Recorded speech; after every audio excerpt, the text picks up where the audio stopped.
આ શ્લોકમાં ભગવાનના પ્રભાવ વિશેનું વર્ણન કરવામાં આવ્યું છે. ભગવાનથી મોટો કોઈ ઈશ્વર નથી, તેઓ સર્વોપરી છે.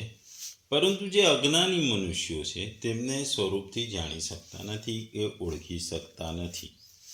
તેઓ અવલૌકિક ભગવાનને પણ પોતાની જેમ લૌકિક સમજે છે. એટલે જ ભગવાન કહે છે કે જ્યારે હું માનવ સ્વરૂપમાં ઉતરું છું ત્યારે ઘણા લોકો મને ઓળખતા નથી.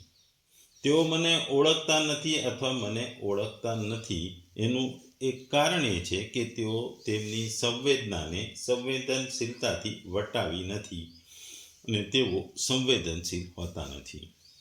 આપણે જોઈએ છે કે જ્યારે આપણે ક્રોધમાં હોઈએ, લોભમાં હોઈએ, કે કોઈક વખત ઉતાવળ હોય, કોઈક વાર આપણી ધીરજ ખૂટી ગઈ હોય, ઉતાવળ હોય, ત્યારે આપણે અસંવેદનશીલ બની જાય છે.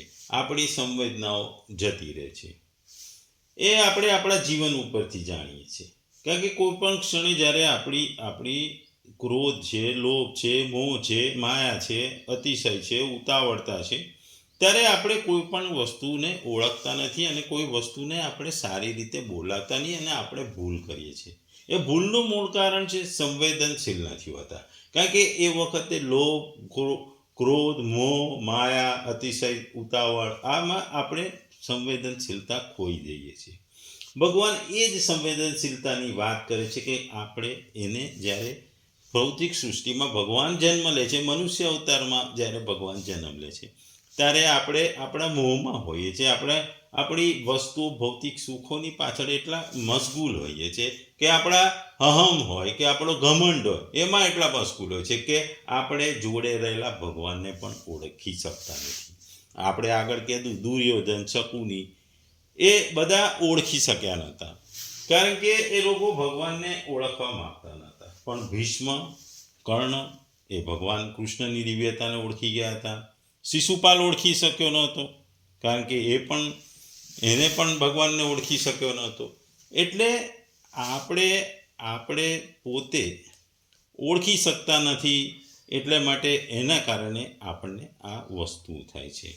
ઘણી વખત આજના જમાનામાં આપણે જોઈએ છે કે જે યોગીઓ હોય કે સાધક હોય કે સંત હોય, આજના જમાનામાં પોતે જાદુના ખેલો બતાવી એ પોતાને ભગવાન તરીકે ઓળખે છે. એટલે આ જ વસ્તુ પહેલામાં પણ થઈ હતી. પૌંડરીક નામનો રાજા હતો, એ પોતાને પૌંડરીક વાસુદેવ તરીકે ઓળખાવતો, એ પોતાને ભગવાનની તરફ ઓળખાવતો હતો. એ પોતે હાથમાં સુદર્શન ચક્ર ધારણ કરતો, બધું જ કરતો, ભગવાન કૃષ્ણ જેવું બધું જ કરતો, પણ એ બનાવટી ભગવાન હતો. એ આપણે ઓળખવાની જરૂર હોય છે. આપણે આપણા મનથી એને ઓળખીએ તો જ આપણને ખબર પડે કે સાચું ભગવાન કોણ છે. એટલે જ આજના જમાનામાં ઠેર ઠેર સાધુ સંતો પોતાને ભગવાનની સમકક્ષ અથવા ભગવાન ઓળખતા થઈ ગયા છે. એમાંના ઘણા આ જે કહેવાય જાદુના ખેલ, જે આપણી અંધશ્રદ્ધાનો લાભ ઉઠાવતા હોય છે. એટલે આપણામાં કહેવત છે કે કમળો હોય તો આપણને પીળું દેખાય, જેવી દ્રષ્ટિ એવી સૃષ્ટિ. જે ગુજરાતીમાં બે કહેવત છે, કમળો હોય એને પીળું દેખાય ને જેવી દ્રષ્ટિ એવી સૃષ્ટિ. તેવી જ રીતે મૂર્ખ લોકો પણ ભગવાનના શુદ્ધ સ્વરૂપમાં પણ દોષ જોવે છે. કારણ કે માણસ જો તાવથી પીડાતો હોય કે તાવમાં હોય તો એને તમે દૂધ પણ આપો ને કે કોઈ પણ સારી મીઠાઈ આપો, પણ એને એ લીમડાના રસ જેવું કડવું લાગે. એટલે જે વ્યક્તિ ભૌતિક આંખો વડે જોવે છે, ભૌતિકતાથી જોવે છે, એ ભગવાનને ઓળખી શકતો નથી. આપણે જોઈએ છીએ કે મૃગજળ હોય છે. આપણે મૃગજળ હોય તો આપણે પાણી જેવું લાગે, પણ એમાંથી પાણી મળે ખરું? ના મળે. એવી જ વાત છે કે ભગવાનને ઓળખી શકે નહીં, એને ભગવાનને જાણી શકે નહીં. અજ્ઞાનીઓમાં વિવેક અને સાચી સમજણ હોતી નથી. તે માનવ સ્વરૂપમાં રહેલા ભગવાનને તિરસ્કારે છે. ભગવાને આ માનવ શરીર લોકોના કલ્યાણ માટે ધારણ કર્યું છે.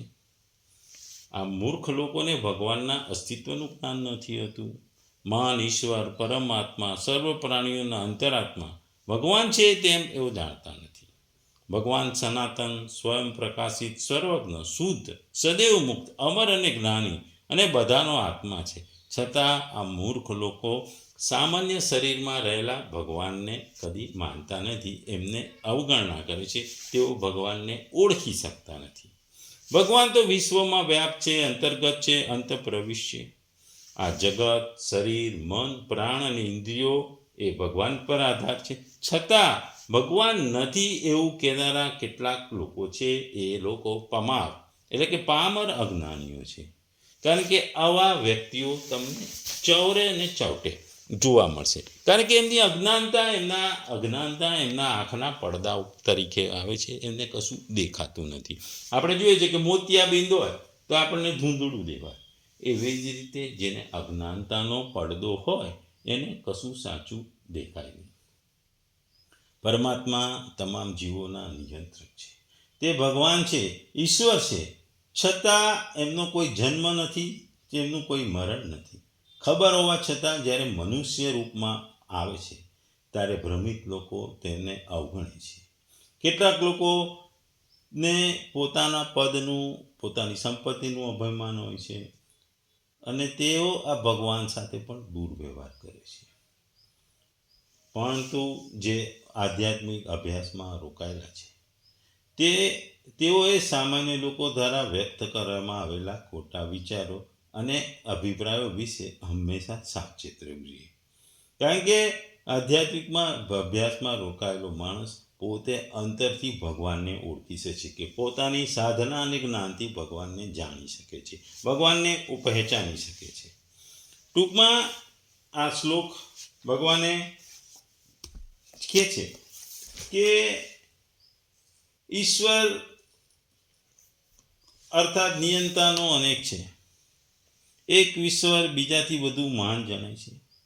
ભૌતિક જગતમાં વહીવટી કાર્યો માટે જેમ કોઈ અધિકારીઓ નિમાય છે, સંચાલક હોય છે, તેના ઉપર એક સચિવ હોય, એની પર પ્રધાન હોય, પ્રધાન ઉપર પ્રમુખ હોય છે.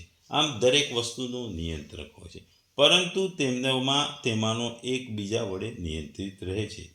બ્રહ્મ સંહિતામાં પણ કહ્યું છે કે કૃષ્ણ પરમ નિયંતા છે. નિસંદેહ ભૌતિક જગત તથા વૈકુંઠ લોક બંનેમાં અનેક નિયંતાઓ હોય છે, પરંતુ કૃષ્ણ ભગવાન તો સર્વોપરી અથવા પરમ નિયંતા છે અને તેમનો દેહ સચ્ચિદાનંદ રૂપ અર્થાત અભૌતિક હોય છે. ટૂંકમાં ભગવાનના કૃષ્ણ એટલે કે ભગવાનનો દેહ અનેક દિવ્ય ગુણ ધરાવતો હોવા છતાં અને તે આનંદ તથા જ્ઞાનથી ભરપૂર હોવા છતાં એવા અનેક કહેવાતા વિદ્વાનો છે, ભગવદ્ ગીતાના ટીકાકારો છે કે જેઓ ભગવાનને એક સામાન્ય મનુષ્ય કહી એની ઉપહાસ કરે છે. કોઈ વિદ્વાન તેના પૂર્વકૃત પુણ્ય કર્મોને કારણે અસાધારણ જન્મ પામી શકે છે, પરંતુ ભગવાન વિશેની આવી ધારણાઓ તેની અલ્પજ્ઞતાને લીધે જ થાય છે.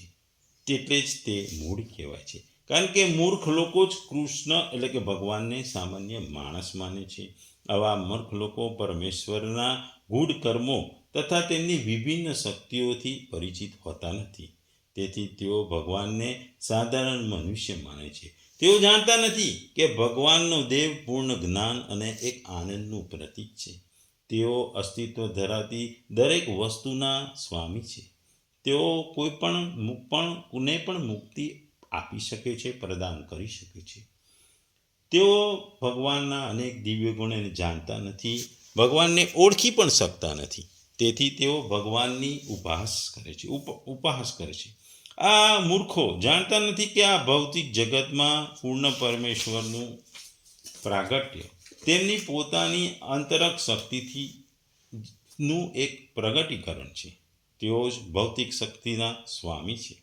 અને અનેક સ્થળે કહેવામાં આવ્યું છે તેમ મમ માયા દુરત્યાયા, તેઓ કહે છે કે ભૌતિક શક્તિ અત્યંત પ્રબળ હોવા છતાં તેમના નિયંત્રણ હેઠળ રહેલી છે અને જે કોઈ તેમના શરણે આવે છે તે આ ભૌતિક શક્તિના નિયંત્રણથી બહાર નીકળી શકે છે.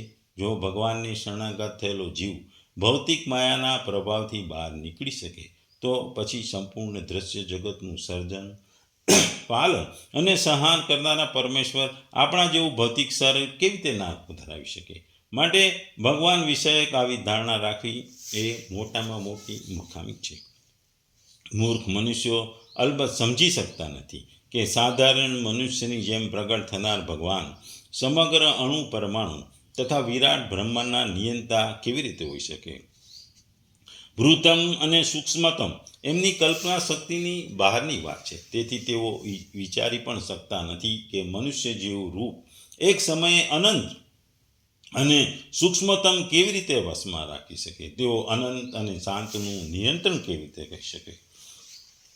એટલા માટે જ ભગવાને અહીં ભૂત મહેશ્વરમ એટલે કે ભગવાન તમામ સગળા પ્રાણીઓના મહાન ઈશ્વર સ્વરૂપ છે એવી ભાવના શ્લોકમાં વ્યક્ત કરવામાં આવી છે. એટલા માટે જ ભૂત મહાઈશ્વરમ શબ્દ વાપરવામાં આવે છે. આપણે જોઈએ છે કે જે નાસ્તિકો છે, જે ભગવાનને નથી માનતા, એ હંમેશા ભગવાનની ટીકા કરે છે. એ ભગવાનની ટીકા કરે છે એને જ્ઞાનીઓએ કોઈ વધારે પડતું લેવાનું જરૂર નથી.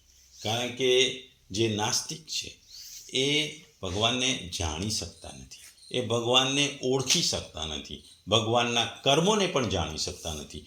કારણ કે તેઓ મૂર્ખ નહીં પણ મહામૂર્ખ છે.